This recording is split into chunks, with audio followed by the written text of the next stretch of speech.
I just lost 3 kilos in the last 6 weeks, relatively easily. Now, I hate using that word easy because nothing about it was necessarily easy. It's just because I have got a formula that works for me and I am in the business of losing weight. So I know exactly what it takes. And this is actually how I help my clients in my Reignite program lose weight relatively straightforwardly. Okay. But I'm going to talk you through some of the more unconventional things that I have done over the past 6 weeks in order to help me get the weight loss that I have. Now, of course, the plan that I used and the plan that I would give you if you were my client is going to be a plan that works and fits the life of a busy mum in her 40s. Okay, we have kids, life is unpredictable. We need to be able to adjust, flex, and have tools for when things don't go to plan, because they so often don't go to plan. Okay, so we're looking at food, we're looking at steps, movement, we're looking at training, we're looking at sleep, we're looking at stress. All of those things are really important to take into consideration when you're building a plan. Okay, so I had a plan that fit my life. I work, I've got my kids, I'm running the house pretty much, I'm here, there and everywhere, I'm doing the school runs. I had a plan that physically fit my life so that I was able to tick off the boxes that were required in order for me to get into a sustainable deficit. I say sustainable because no over restricting here.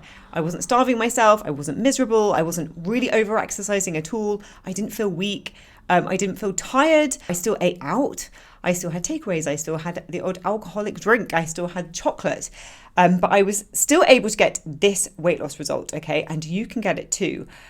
You need to have a plan that is going to work for you to get you into a sustainable deficit. So many people are still trying to use these quick fix fatty diets of starving yourself, trying to skip breakfast, eating as little as you possibly can, trying to over-exercise, going for like endless runs if they've got the time. Quite often what will happen, well, all the time pretty much, is that they will get to the stage where they are just like, this is not sustainable, and they sack it all off. And this gets them into a yo-yo. Maybe they also think that they're broken, so they self-sabotage. Guys, we have to stop thinking that that is the way forward. That is not the way forward. You need to have a plan that fits your life, and then you need to be able to stick to it. That's why it's key to fit your life, so that you can stick to it long enough to get the results that you want. And it needs to be able to incorporate things like having pizza with the kids, having the odd piece of birthday cake when it's your kid's birthday. This is lifestyle, okay? It's not something we're going to pick up and then put down again. You need to incorporate into our life. And that's why you need to understand and learn how to deal with real life situations and still get the result that you want. And that is exactly what I have done. And I've done it for myself. I've done it for hundreds of clients, but I've just proved to myself again that this formula works. Now, some of the more unconventional things that I have done in order to get this 3 kilo weight loss over the past 6 weeks is one of my biggest things that I do for myself and for my clients, well, with my clients, is visualization, okay? Because the physical box ticking is only one piece of the weight loss puzzle. There is so much mindset that goes into this. And actually, that is the key thing that a lot of people are missing, and a lot of these diets are missing, because they just give you a load of rules to stick to, so that they can manage your food. You can manage your food and manage your energy output, your exercise, but they don't actually address the mindset side of things. What's going on in here? Because weight loss is actually really a mindset thing. It's often very emotional for people. A lot of people are emotional eating. We have an emotional attachment to food. And unless you also address that, you will always stay stuck.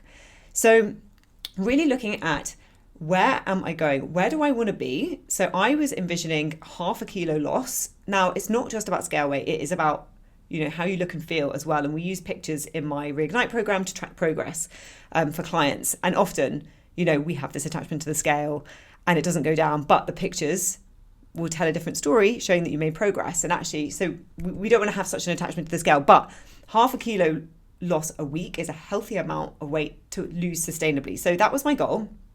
And I wanted to look a certain way in my bikini and in my clothes. So I was visualizing myself down. I mean, I've still got a little bit that I want to go. So I'm visualizing where I want to be this summer. How do I want to look and feel in my bikini, on my holiday, in the photos, in my clothes, visualizing where I want to get to, and then telling myself that I basically have already got that result. How we talk to ourselves is everything. If you tell yourself you cannot do something, then you will not do it. Okay, you have to be open to telling yourself that it's absolutely possible for you. you already have it even. It kind of goes into manifestation a little bit, and we do use this in our Reignite program. It's an amazing mental tool, because if you think that you're capable of something first, then you are way more likely to actually do it and be capable of it. If you're telling yourself that's not possible for me, or like, every time I've lost weight, and sometimes it goes into your history, like every time I lose weight, something goes wrong for me. Maybe it's not safe for me. Maybe there's something rooted in your childhood, where you saw your mum, every time she got on the scales, she would be upset. So you're like, weight loss is not safe, okay? There's things going on here. So we have to change our internal rhetoric, how we're talking to ourselves, how we think about ourselves. We have to basically switch that into the positive. I can, okay? And then you're way more likely to. So I never even thought that I couldn't. I just know, I know that I can do it. But even if you haven't done it before and you haven't achieved the result that you want, you have to already believe that you can, because you can. It is 100% possible for anybody to do this. So that's the first thing, is that I visualized where I wanted to be. I basically had it in my head, tasted it, felt it, what is the Emily who is at that weight, who looks like that, who feels like that? What is she doing? And so because I shifted that, I was way more likely to actually carry out the behaviors more easily in order for me to get the weight loss that I wanted.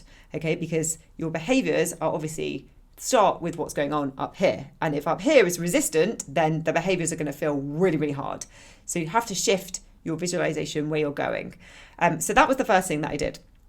The second thing that I did was I conquered my emotional eating. Now, I conquered my big emotional eating years ago, but after a period of time not being in a deficit, I was grazing here and there. I was eating quite a lot of food. I was snacking, I wasn't worried about the odd bit off my kids' plates and things like that, because I was building muscle. I actually didn't want to be in a deficit, so I was fine with that. Sometimes after Christmas, for example, you're eating a little bit more, so you've put on a bit of weight, and then you're wanting to lose that weight. Your taste buds kind of change, and you get used to a certain way of being with food. And it's actually emotional, not that hungry that we need that amount of fuel, especially if you're gaining fat. So I had a bit of emotional attachment to, for example, chocolate after dinner. I was having a bit more than I probably usually would have. Now, I still do actually have chocolate quite often. I don't have it every day, but I still do have it quite often. But I was having it every single day because I was it was a habit. It was a behavioral thing. I was had my dinner and then I was sitting on the sofa with my husband and we would have chocolate. It was an emotional attachment. Okay, so I had to readdress that emotional attachment to food, that actually it was giving me little dopamine hits throughout the day, when's my next food? And I was kind of I was just using it as an emotional kind of crutch, a little plaster. And so because I've done this deep work before, it was relatively easy for me to shift my emotional eating. But this is a huge area that we help our clients with in Reignite, is addressing this emotional eating. Someone's just put a hedge trimmer on outside. So conquering emotional eating, because emotional eating will always keep you stuck. And you can cut out foods, you can over-restrict as much as you can, but unless you actually address the root cause of your attachment to food and using it as an emotional plaster, usually stress of mum life, whatever's going on, then you'll always stay stuck, or you'll get to where you want to be and then you'll rebound, okay, because it's this emotional thing. So that's what I did.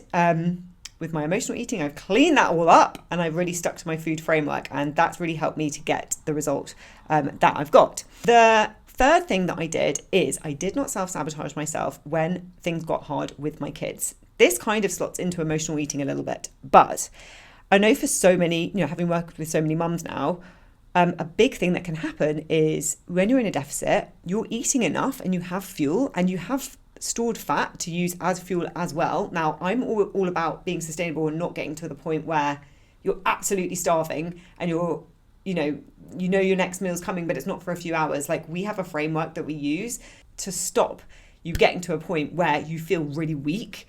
We shouldn't be having that even in a deficit, okay? Other diets may do that. We don't do that, okay? Sometimes your kids might be playing up, the shit's pretty much hitting the fan. Life is unpredictable. Things are going wrong. It's very easy to be have a bit of an effort moment because things feel too stressful. And it's the kids kicking off is actually really freaking annoying. I didn't then self-sabotage myself like after that and be like, oh, it's been so hard, I just need something to make myself feel better, and having chocolate or some other food, okay? I held the line and I was strong because my visualization of where I was going is so strong. And and it's not to say that people don't want the result, because I was going to say then that I wanted it, so much. I set a standard for myself and I was like, I'm going to keep this. And I won't sabotage my results for a split second, momentary boost of pleasure for some food. Okay. So I've basically given up that momentary dopamine hit for there's a slightly more delayed gratification of actually getting my ideal body for summer. So yeah, I really held the line with that I wouldn't self-sabotage myself when the kids were going apeshit. The fourth thing that I did was I reconnected to my values. So what I'm doing with my body, obviously I want to look a certain way, okay? But it's deeper than that. And we do this in my Reignite program. We look at what are your values. One of my values is that I want to be a role model for my kids. So even though I obviously do all this stuff anyway, I'm in the gym, I'm doing my steps, I'm eating well, for this period of time to get this weight loss, I reconnected to my role modeling values. And maybe, at a weekend, if I had an opportunity to work out, but the kids were going to be there, I might not have done it. But because I'm on this very focused goal, I was like, my workout is happening, whether the kids are there or not. Okay. So I took the kids with me and they did a workout whilst I did my workout. Okay. So I really made sure that I was connecting what I'm doing to my values of role modeling. And therefore it was easier for me to carry out my workouts in order to get the result that I wanted. So looking at what are your values and how can you connect what you're doing, not just to a surface level like aesthetic, but deep in you. Do you want to have more energy with the kids? Do you want to have better relations with your partner? There's so many different things that can be at play here, but looking at your values is a really amazing way to help you carry out the behaviors that you need to do to get the body that you want more easily. And the final thing, which is not necessarily unconventional, but I like a goal. As humans, we thrive on having a purpose. Now, we're all mums. We have a purpose. We are mums. You also may be working, so you have got a purpose through your work, okay? But I also like to have goals for myself and to test myself. And this is not necessarily about like, how disciplined are you? It's just that actually, sometimes, even me, I let things kind of like, as I said with the emotional eating, I let things creep back in. I'm only human, and this is why when I look at everything, I always look on a yearly basis. And there'll be times when I'm very focused and there'll be other times when I'm not so focused, and that's fine. You're a human. So it's about having a formula that you can use where you can ramp things up if you need to, and then you can scale back down if you don't need to lose weight, and you're just in maintenance mode. So I like to test myself. Like, can I do this? Yes. And a lot of the time, we have glass ceilings. You said on last week's, I think, video that I had a glass ceiling. I needed to get my steps up. I was like, I don't really want to do loads of cardio for this. I actually just want to get my steps up because it's super chill. I can do some other things if I need to whilst I'm doing that. And I was like, right, I'm going to get up in the morning and I'm going to do a half an hour walk on my treadmill before the kids get up.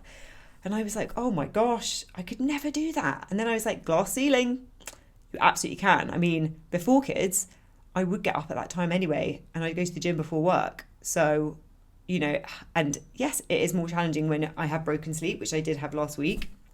And some days I didn't do it, but I didn't just, one day I didn't do it and I sacked it all off. I kept going. And now everyone's better. It feels like much easier to do it, but it was a glass ceiling that I had. And so maybe having a look at what glass ceilings you've got, we are capable of so much stuff. And I'm not saying that you need to be like, super disciplined and like army style, like you've got to do this and it's all miserable. No, it's just like, what are like some mini glass ceilings that you've got that can be bust through? And as I said, like now I've achieved this, like I just feel so much more capable as well. Like I felt capable before it and now I've proved it to myself. That's feedback for myself. Yes, I'm 42 years old. I can lose weight like that. This is so available for everyone as well. You just need the plan, and then you need to look at all of these other little bits that may seem less mainstream for weight loss, okay? Because these are the things actually which become like really big, and they're the main things that really drive things through for people and help you maintain your results afterwards. So I hope this has been helpful for you guys. And I will keep you posted on my Instagram. Make sure you're following me, the Reignited Mum. And if you want to get in shape for summer, there is still time, especially if you've got a holiday in August. There's a good couple of months. Get in touch. You can DM me the word Reignite on Instagram, or you can find my application form through the